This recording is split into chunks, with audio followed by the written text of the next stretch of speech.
Hi, my name is Kaylin. I came back from a work trip to find my bed, my actual bed, thrown out by the trash bins like an old appliance no one wanted to admit they used. No message, no warning. Just the silence of people who had already replaced me. My family said I'd abandoned them, but they were the ones who locked the doors while I was still inside. And when I found out they'd erased me from everything, even the house I paid for, I packed a suitcase and walked into the villa they didn't know existed. But how do you unbelong from the people who raised you? How far do you go when your last name turns into a weapon? By the time I pulled into the driveway, the streetlights had already flickered on, casting long shadows against the sidewalk. My suitcase bumped clumsily over the cracked cement, one wheel catching the edge of a fallen leaf. I hadn't been gone long, just 10 days in Seattle for work, but something in the air felt off. Not quiet, just muted. Like the kind of silence that isn't peaceful, but suspicious. And then I saw it. My bed. The actual bed I slept in, mattress, headboard, and all, dumped beside the garbage bins like a piece of junk nobody had the heart to admit they wanted gone. The floral sheets my grandmother gave me, now torn and stuffed in a trash bag. The comforter I saved up for during my first job out of college, rolled up and stained from wet leaves. You can tell how someone feels about you by where they place the things you sleep on, I whispered. But the only thing listening was the October wind, rattling a loose shutter near the porch. I stood there longer than I should have, half hoping someone would come out and say, "It's a mistake," or "We were just cleaning." But the porch light stayed off. The door never opened. No voices, no footsteps, not even a dog bark, nothing. Eventually, I rang the doorbell. It was Bryn who answered, barefoot, holding a kombucha bottle like it was a wine glass, her hair wrapped in a silk scarf that probably cost more than my monthly grocery budget. "Oh," she said, not even surprised to see me. "Didn't know you were coming back tonight?" Was that supposed to matter?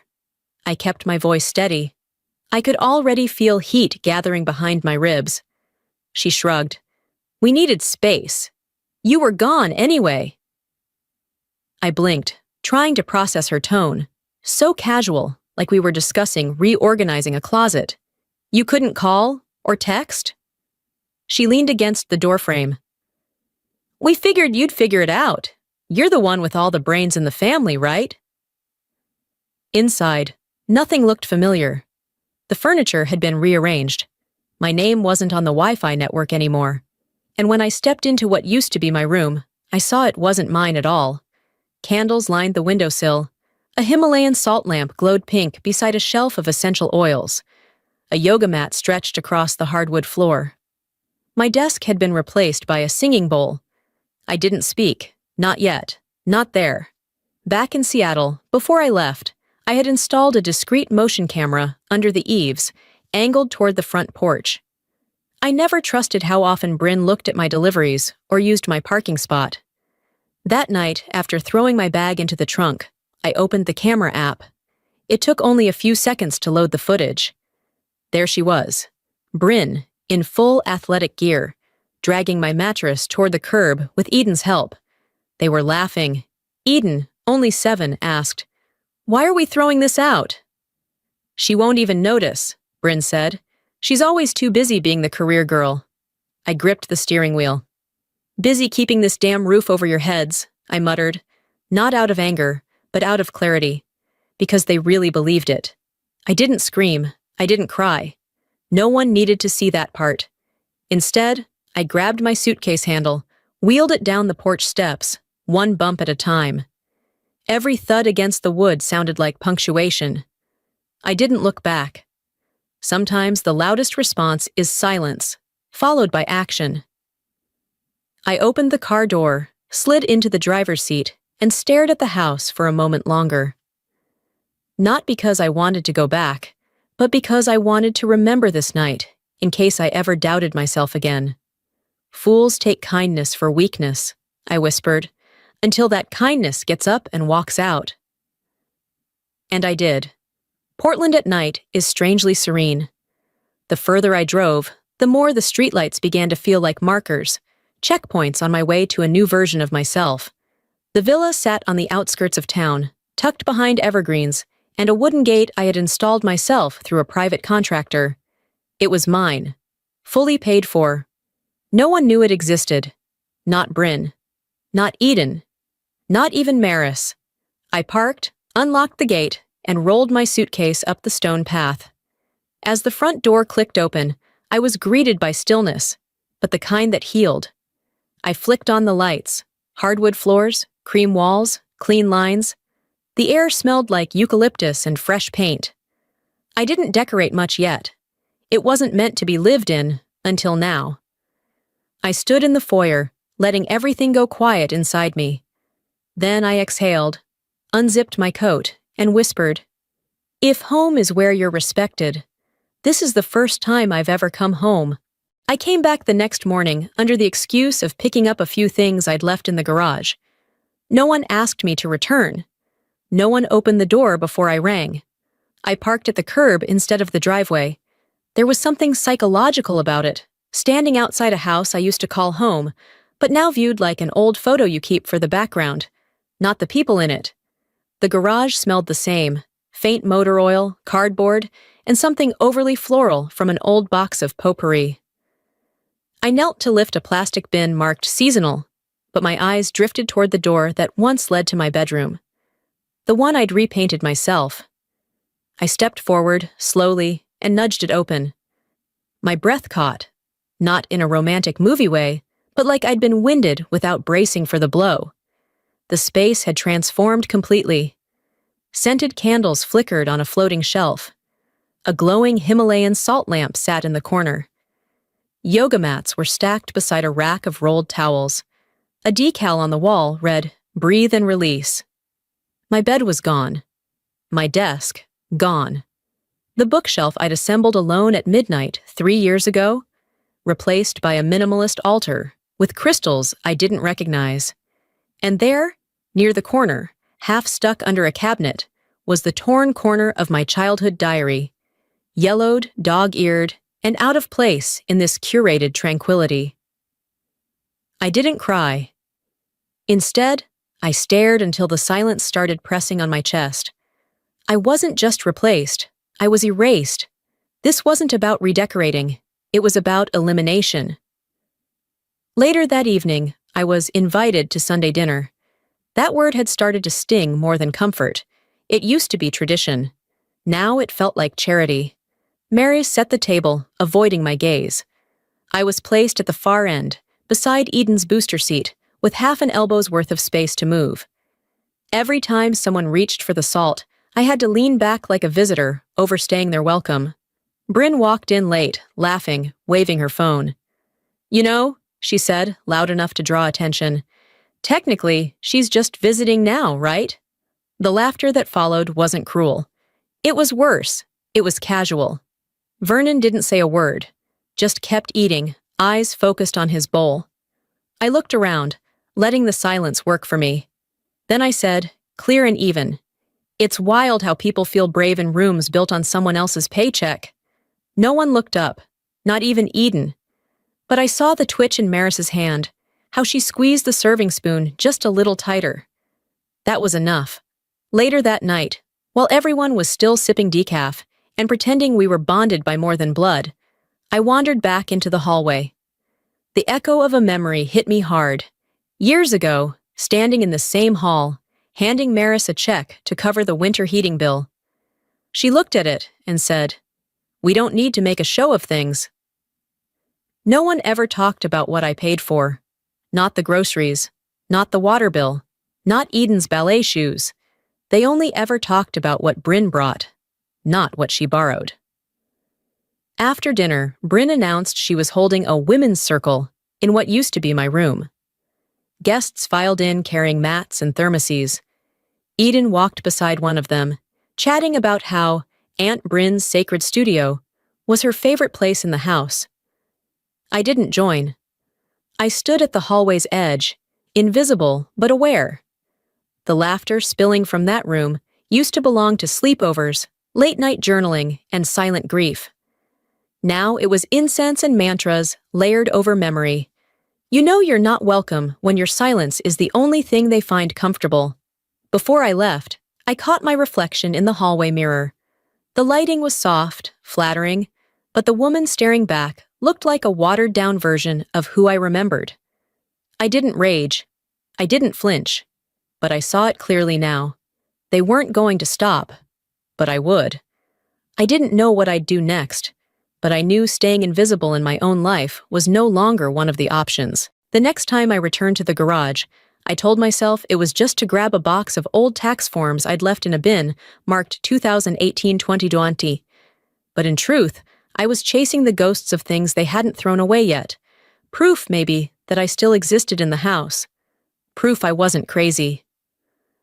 The light above the garage flickered as I stepped inside. The smell hit first: dust, cardboard, and that odd stale scent of insulation baking under plywood. I pulled the bin forward, crouched to open it, and there it was. A pale pink envelope, my handwriting, still sealed. I blinked. Picked it up. On the front, in curling script, "Happy birthday, Mom." I had mailed it from across town 3 years ago, the year I worked 2 jobs and still took night calls from Eden's school when Bryn didn't answer. I'd poured every bit of sweetness I had left into that card, bought the nice one, not the discount pack, tucked a gift card inside, wrote a note I actually meant. And it had never been opened. It was wedged behind the power meter box like a rat trap. When people ignore your words long enough, you stop believing you're even speaking a language they understand. I put it back where I found it. I didn't need to keep it. I needed to remember it exactly where it had always been. Unread, unacknowledged, unnoticed. 2 days later, I got an email at work. I'd been selected for a National Data Ethics Award. Quiet category, no red carpets. But the committee included people I respected. People who'd built their lives around integrity. I texted the family group chat, short message. "Got an industry award this week, just wanted to share." Bryn sent back a thumbs-up emoji. That was it. No call, no congrats. Not even a, "What's the award for?" Later that night, I stopped by the house to drop off some last tax receipts Maris had asked for weeks ago. She opened the door, took them with a smile, and said, "That kind of award, it's just marketing, right?" I smiled. Right. In some families, even applause is a zero-sum game. There's only enough recognition for one person. And if that person's already chosen, the rest of you better learn to clap in silence. Driving back to the villa, I didn't cry. I didn't curse. I thought about how it had always been that way. When I won the regional science fair in high school, Maris had promised she'd be there. She forgot. Bryn had a dentist appointment, apparently. At 25, I bought my first car in cash. No one asked how I'd done it. But when Bryn's lease was denied due to credit issues, they all called me to co-sign. Turns out I wasn't invisible. I was just inconvenient. Sunday dinner came again. This time, Eden was chattier than usual, full of stories about her school project. She was drawing family helpers and told me proudly that she'd picked Aunt Bryn because she keeps us together. Then she said it, not maliciously, just the honest way kids do. "Aunt Bryn says you work too much to have a real life." I didn't flinch. I looked at her, smiled gently, and took another sip of water. No one corrected her. No one clarified what I actually did. No one asked if it was true. I left before dessert. They want you present for their benefit, not for your being. Back at the villa, I poured a glass of wine. Not to unwind, but to mark something. I wasn't angry. I was archiving. I pulled out a blank leather journal I'd been saving for a someday. Tonight was it. Page by page, I wrote everything I had paid for. Rent, groceries, car insurance for a vehicle I didn't drive, Eden's recital dress, Maris's dental copay, Bryn's utilities, though she never admitted it. Every sacrifice made, every achievement ignored, every holiday forgotten. I didn't write it for revenge. I wrote it because someone had to. If you don't write your own history, someone else will rewrite it for you. And when someone rewrites your history, it's only a matter of time before they try to claim your future too. The package arrived on a Tuesday. No return address, Just my name, scribbled in a handwriting I hadn't seen on an envelope in years. Inside was the birthday gift I'd sent to Maris. Still wrapped, still pristine, not even a corner of the tape peeled back. The note taped to the front read, "You shouldn't have." No signature. I stared at the box, fingers brushing the ribbon. The paper was the expensive kind, thick with a slight shimmer, something I'd picked out months ago in a small boutique I knew she liked. I could see myself standing there in that store, debating between blue and lavender, thinking maybe this year it would be different. Maybe this time it would land. She didn't open it because she never planned to. It was never about what was inside. It was about showing me she didn't need anything from me, not even acknowledgement. This wasn't rejection. This was a reminder. Later that week, I found myself parked across the street from the house I used to help maintain. The sun was low, casting warm shadows across the lawn. Maris and Vernon were in the garden, hands deep in soil, talking like nothing in the world had shifted. They looked like a commercial for retirement, peaceful, settled, content. I had written out a message on my phone before I left the villa. I read it again. Just tell me what I did that made it so easy to erase me. I watched them for a while, their laughter drifting faintly through the cracked window. Then I hit delete. People don't just ignore you, they practice it. They master it. Sunday came. Another dinner I hadn't confirmed for, but was expected at anyway. I wore black. Not in mourning, just for contrast. When I arrived, Bryn was already at the table, holding court as usual. Her voice carried through the kitchen, through the dining room, like perfume you can't scrub off. Loud enough to be confident, empty enough to be harmless. I didn't interrupt. I didn't participate. I sat, folded my napkin slowly, and waited. Maris looked at me midway through the meal. "You've been quiet lately." I met her gaze, steady and unsmiling. Quiet people are usually deciding how much more they'll take. The room chilled like someone had opened a door. No one spoke after that. That night, back at the villa, I opened my laptop and pulled up my bank records. Years of deposits, transfers, family bills I'd covered without a whisper. I started building a financial timeline. Not to shame anyone, not to wave it in their faces. Just for clarity. Because if I didn't put it in writing, I knew they'd rewrite it without me. I highlighted the utilities from 2020. The tuition payment for Eden's summer camp. The grocery bills from the month Bryn had food allergies and couldn't shop. Every transaction came with a memory, a bite. On a blank sheet of paper, I wrote, "From this point forward, boundaries will be financial, not emotional." The next morning, I went to the post office. I placed the returned birthday gift inside a new box, along with a letter. Short, direct. To whom it concerns. Effective immediately, all financial support I have provided, direct or indirect, is discontinued. Any future attempt to request, expect, or imply financial involvement will be considered a violation of this boundary and handled accordingly. This is not anger. This is arithmetic. Sincerely, Kaylin, I didn't address it to Maris. I didn't address it to Bryn. I addressed it to the house, because that's all it was now. Wood, drywall, a Wi-Fi signal that no longer had my devices connected. I gave them more than money. I gave them permission. That ends now. But pulling out wasn't the end. They'd been drawing from me so long, they forgot what no felt like. Back at the villa, I sat on the edge of the bed and stared at the box I'd just packed. Inside, the unopened birthday gift, still wrapped, still pristine. I slid in the copy of the letter I had mailed, my boundary, cleanly stated and legally sound. Then I reached for the spare key, the one they never returned, the one I used to think meant I was trusted. I held it between both hands, gave it one hard twist. The snap was sharp and satisfying. It didn't splinter. It split. I slid the two halves into a small envelope, sealed it shut, and taped it to the top of the box.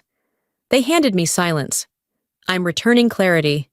I scheduled the delivery for Friday morning, just before their neighborhood brunch, when the porch was most visible, when image mattered more than truth. Let it land in front of the neighbors. Let them open it with company around. If they had learned anything from me, it was presentation. They care more about how they look than what they've done, I muttered, typing in the address, setting the time. So I'll deliver the truth right on the doorstep. Later that night, I found myself scrolling through Bryn's social media feed. I'd muted her months ago, but something told me to look, and there it was. A photo of her, wrist cocked toward the camera. The caption, "When your work finally pays off, grateful to serve families and heal relationships." She was wearing a Rolex. Not just any Rolex. I knew the model. I knew the store. I knew the purchase date, because it was the exact day she'd asked me to cover emergency groceries and charged $4,800 to the supplementary card I'd added her to back when Eden needed a pediatrician visit I wasn't supposed to know about. I pulled up my bank app, cross-checked the time, the vendor, the zip code, same transaction, same amount. They didn't just take from me. They wrapped it in lies and wore it like virtue. The fury didn't hit all at once. It spread slowly, like ink and water, curling into every part of me I used to protect with reason. I stared at the screen, then opened my phone and dialed the bank. I need to close every shared access, permanently. The rep confirmed. I changed every PIN, removed every name, added every layer of authentication. Then, I called my accountant. Pull every statement from the last 2 years. I want a full audit, every cent. This wasn't about paranoia. This was about pattern recognition. I didn't need them to get in trouble. I just needed a clean trail, for when they'd inevitably play the victim. That night, I lit one candle in the villa, sat at the kitchen table, and opened a new spreadsheet. Header. Expenses rendered, respect noted. I started at the top. Eden's school enrollment. Line by line, I typed in every dollar I'd spent on their comfort, their obligations, their lies. Medical bills I wasn't asked to cover but did. Car repairs Bryn claimed insurance wouldn't touch. A storage unit Maris used under my name because her credit had expired like milk on a summer day. Each entry gave me back a piece of myself. You can't make people value you, but you can make them feel your absence in the one place they counted on you most. The bank. I paused at the bottom of the spreadsheet. A final line blinked, waiting. Every debt has a due date. Consider this notice served, but I'd soon find out. When you cut people off, the ones who never saw you will suddenly feel blind. The first sign came as a quiet notification while I was slicing into an avocado. My phone buzzed once, just once. Unrecognized login attempt. I stared at it for a second before swiping. It was from my work account, flagged from an IP address that matched one I hadn't seen in months. Home. I pulled up the activity log. They'd been in there more than once. Months of silent taps, accesses timed just after dinner hours, just before midnight, always from the same Wi-Fi network, the one I used to pay for, the one now registered to Maris but named Brinstrong. I knew they couldn't look me in the eye, but apparently they looked everywhere else. I reset everything, changed my passwords, enabled biometric verification and forensic monitoring. And just in case, I put alerts on any outgoing correspondence, knowing full well they didn't just steal your piece. They stole your name, your language, your voice. A few days later, I got an email from HR at one of my oldest client accounts. "Thank you for the thoughtful holiday message," it began. The voucher was very generous. I hadn't sent anything, no message, no voucher. I called the contact, kept my tone even. "Just clarifying, who did you speak to about that message?" "Your assistant, I assume." "She said she was you, actually. Sounded just like your voice. Warm, articulate. She even mentioned Eden." Bryn. Only Bryn would drop Eden's name in casual conversation like it was a credential. They didn't just want what I had. They wanted my face on it too. I didn't confront her. Not yet. I called Rowan. We'd gone to school together. He was quiet then, quieter now. A contracts attorney who didn't need headlines. I didn't explain much, just said, I need protection without noise. He sent me a draft the next morning. Cease and desist. Identity misuse. Digital impersonation. It was clean, sharp. I didn't send it. Not yet. I tucked it into my encrypted vault, alongside the digital access logs. Sometimes you don't light the match. You just show them the gasoline. The next family dinner was eerily calm. Maris had made her usual roast. Vernon was already seated with a newspaper he wasn't reading. Bryn arrived late, dressed like she'd come straight from a photo shoot. "You fixed your email thing?" she asked as she scooped potatoes onto her plate. "Yeah," I said. She smiled. "Must have been a glitch." I didn't smile back. Glitches always come with fingerprints. Silence. Maris shifted in her seat. Vernon looked down like he'd spotted something interesting in the gravy. Eden tapped her fork against her glass, watching us both like she'd learned more in this house than any school could teach her. Later that night, I sat at the kitchen island back at the villa and opened a blank folder labeled Insurance. Inside, I saved everything, every email log, every bank alert, every time-stamped digital interaction. 3 copies, 3 drives, all encrypted. Truth may be quiet, but it keeps better records than liars do. And if they thought silence meant surrender, they hadn't heard what silence sounds like when it hits back. It started with a document I wasn't even meant to find. I was combing through old tax folders stored on my cloud drive when I stumbled on the house refinance paperwork from 5 years ago, back when Vernon injured his back and couldn't work. I had stepped in, signed my name, guaranteed the loan so they wouldn't lose the home. And yet, when I checked the property records again, just for clarity, my name wasn't there. Not as a co-signer, not as a partial owner. Nothing. It had vanished like I never existed. I printed out the page, folded it twice, and drove to the house. Maris was clipping lavender out front. She looked up, waved like she hadn't just edited her daughter out of legal existence. I held out the page. "This is new," I said. She took it, scanned it lazily. "Oh, right. We had to simplify some things during the last update. You know how messy paperwork gets. Your name was just temporary." I didn't flinch. I just nodded and said, "I guess that's one way to frame erasure." Then I left. No yelling, no scene. Because erasure doesn't require noise. It only needs compliance. And I had stopped complying. Later that week, I took a walk through the old neighborhood. I wasn't looking for nostalgia. I was looking for distance. But as fate tends to do, it dropped me right beside a hedge behind which 2 women stood talking. Voices just loud enough to catch phrases between the rustling of leaves. "She moved out because she didn't want to help anymore." "That's what I heard. Bryn always carried the family, really." My hand clenched around the key in my pocket. I didn't step out. I didn't correct them. I let the bitterness fill the silence. Reputation isn't what you earn. It's what survives when you're not around to correct it. I walked back to the villa with the quiet of a soldier returning from a field that never recognized their sacrifice. Once inside, I opened my digital vault, uploaded new files, time-stamped financial records, family agreements from years past, copies of email receipts. I started a folder called Narratives versus Facts, and then I opened the family photo album. It had been digitized by Bryn last Christmas. The new version lived in a shared drive, which I still had access to. I clicked through. Eden's birthdays, holidays, Father's Day breakfasts, Maris and Vernon with smiles, Bryn always front and center. I was in none of them. Not even in the blurry corners. Not even by mistake. You don't need to die to be mourned.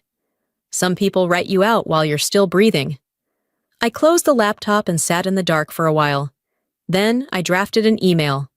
Subject line: "For the record." Inside, a list of transactions, signatures, photos of receipts, financial milestones, everything I had contributed to the house, the family, the image they projected. I didn't send it. Instead, I saved it in a folder called Legacy Insurance. Some truths don't need to go viral. They just need to outlive the lies. But even silence has a boiling point, and mine was one broken record away from becoming sound. There's a certain kind of quiet that only comes after you've made a final decision. It's not peaceful, not exactly, but it's firm. That's how the villa felt that morning as I sat in the study, files open, pages spread like armor. The soft click of the paperclips was the only sound in the room. I didn't retreat here to heal, I came here to plan. Every folder had a label: bank transfers, property deeds, shared utilities, email logs. There was no anger left. What remained was precision, calculation, purpose. The silence was broken by a call from my bank's security team. "Miss Kalin, we flagged a login attempt from a restricted device on your savings account. Voice verification failed. Twice." I didn't need to ask who it was. The names on the internal flag report were clear. Maris. Bryn. They tried to use my name one last time, even when it wasn't theirs to speak. I gave the green light for a permanent lockout. No secondary verifications, no recovery contacts. Then I hung up and opened a new spreadsheet. Financial retaliation, Phase 1. Let's see how they manage now that the faucet's dry. The next day, I visited the notary office downtown, signed certified deed copies, and scheduled their delivery. One addressed to Maris, the other to Vernon. No notes, no explanations, just facts. The envelope included highlighted sections: my full ownership, date of final payment, and the removal of all others as parties of interest. Later that afternoon, I contacted the utility companies. One by one, I terminated every shared account still under my name. Electricity, gas, internet. Cell service for the backup line Maris used in emergencies. No warning, just gone. I didn't leave space for confusion. I left them what they gave me: silence. Bryn, of course, couldn't help herself. 3 days later, she posted a video from a grocery store, holding up bags of produce like she was a missionary. The caption read, "Because I take care of what matters." In the background, a receipt peeked from her wallet. I paused the video, zoomed in. Same timestamp, same card ending. But that card had been closed 2 weeks ago. I scrolled back to the internal bank logs. There it was, an attempted transaction marked "denied, fraudulent source." They say you don't catch liars in court. You catch them when they think no one's watching. I took a screenshot and filed it in the evidence folder. That evening, I printed one page. A letter. You said I left, but I didn't. You pushed. I just finally moved. Enclosed was a fresh copy of the deed. At the bottom, I added a single note. Effective immediately. You are no longer welcome in what I own, both physically and emotionally. No signature, no flourish. Just my initials, typed, and the date. I slid it into a neutral envelope. No return address. Just the new house logo on the corner.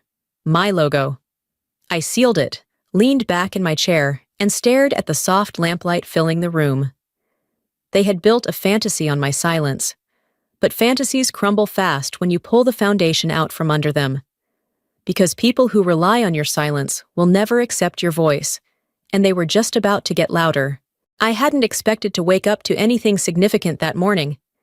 It was a Wednesday, gray and slow, the kind of day that usually passed without comment. But my phone buzzed at 7:42 a.m., lighting up with a tag from an old classmate I barely remembered. The post was simple: a filtered photo of Bryn at a brunch table covered in mimosas and catered pastries, Marie smiling beside her, Eden hugging her waist. Caption: Love seeing tight families thrive. Bryn's been the glue. I stared at it longer than I should have. They weren't just rewriting history anymore. They were building a brand out of what they buried me under. I clicked through the rest of Bryn's feed. Post after post, polished and curated like a lifestyle influencer who had learned how to weaponize vulnerability. Holding space for healing. Family is where the work begins. We rebuilt together. Every image was drenched in faux authenticity. Carefully filtered shots of their new living room, the couch I bought, The dining table I refinished by hand one summer when Maris's back went out. Even Eden, wearing the scarf I gave her last Christmas, the one I'd knitted during a conference in Chicago. My name was nowhere, but my fingerprints were everywhere. That afternoon, I attended a community fundraiser, a small event at a local library I'd donated to for years. I wasn't planning to stay long, just show support, make a quiet exit. But as I stepped toward the children's activity area, I spotted Maris and Eden across the room. Eden glanced at me with curiosity, not recognition. Her brows furrowed. She tugged on Maris's sleeve. "Mommy says you used to live with us," she said loudly. "Were you a guest or something?" A nearby mother chuckled. Maris froze. I bent down to Eden's level. "Something like that," I said softly. Then I turned and walked away. Erasure is one thing, but when it passes to the next generation, it becomes extinction. I didn't go home angry. I went home resolved.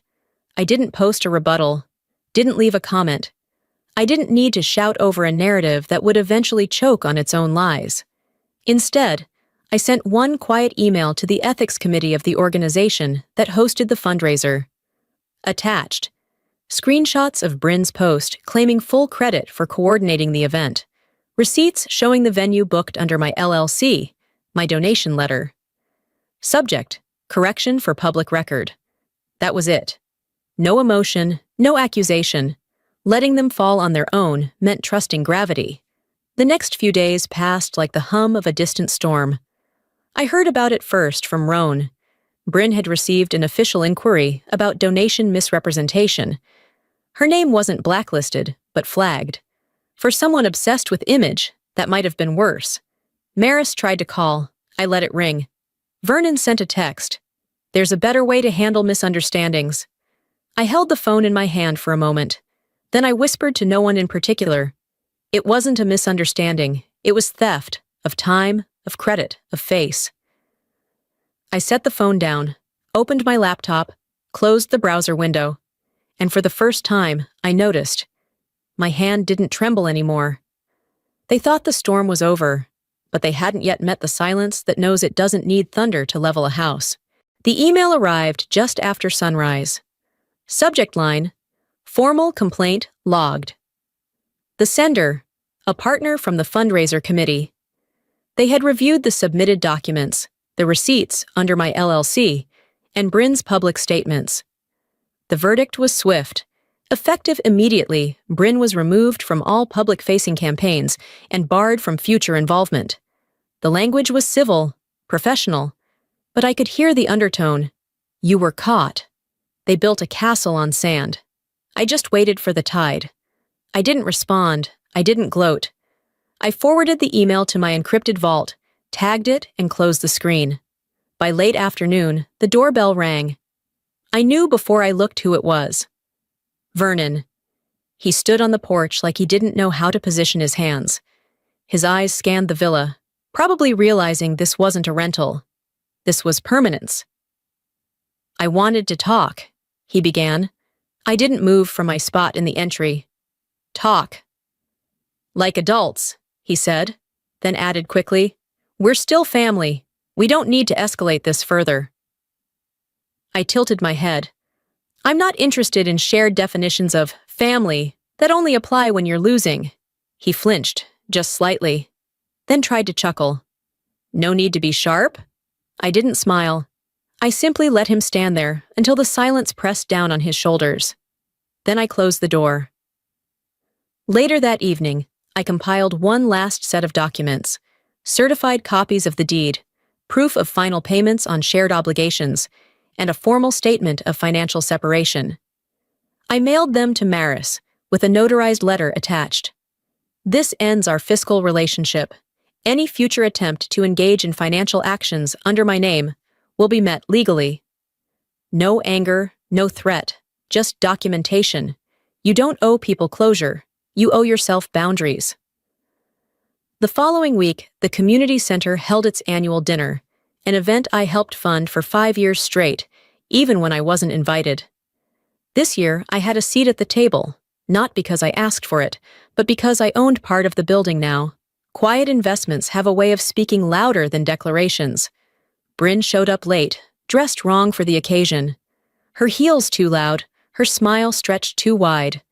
People avoided her eyes, their conversations dipping just enough to signal something had changed. I didn't say a word to her. I nodded to the organizer, took my seat, marked Founder, and let my presence do the talking. From across the room, Bryn stared at me, like a woman watching a storm rebuild the coastline. Back at the villa that night, I opened a blank document on my laptop. Not an email, not a manifesto, just a personal letter I'd never send. You asked me to live in the basement. You buried me in that house. I built a life over your heads. I closed the laptop, set it aside, and leaned back into the stillness that was now mine. One line echoed in my mind, soft but permanent. No one can evict you from something they never built. But even after walls are rebuilt, sometimes the wind still whispers what the house once let in. The envelope had no return address. But I knew the handwriting. It was Maris's. Slanted, slightly rushed. The kind of penmanship that used to leave notes taped to the fridge, reminding us not to slam the door. Inside, a single photograph. The house, now emptied. No curtains in the window, no cars in the drive. Just a line of tire tracks in the frost-covered grass and a notepaper clip to the back. "We're moving, thought you'd want closure." I didn't respond. I didn't need to. Closure isn't a courtesy. It's a privilege earned by those who respected your presence. I let the envelope fall into the drawer with the rest of them. Birthdays missed, invitations ignored, all sealed in silent paper trails. Then I walked the length of the villa, barefoot on the cool tile, letting my fingers graze the edge of the hallway shelf I had built myself. A single vine of pothos curled down from a terracotta pot, reaching with no urgency. They may have stripped my name from their stories, but they never touched this chapter. This one I wrote alone. The walls had my paint. The floors had my choice of finish. Even the old radio tucked near the window played the kind of music I used to listen to in secret because it didn't match what the rest of them liked. An email pinged late in the afternoon. A reunion invite from an old friend I hadn't spoken to in years. I stared at it, hovering between decline and accept, my mouse pointer flickering. I wasn't that girl anymore, the one who showed up hoping to be noticed, but I also wasn't afraid of being seen. I clicked, maybe. I don't fear showing up. I just don't need to be seen to be valid anymore.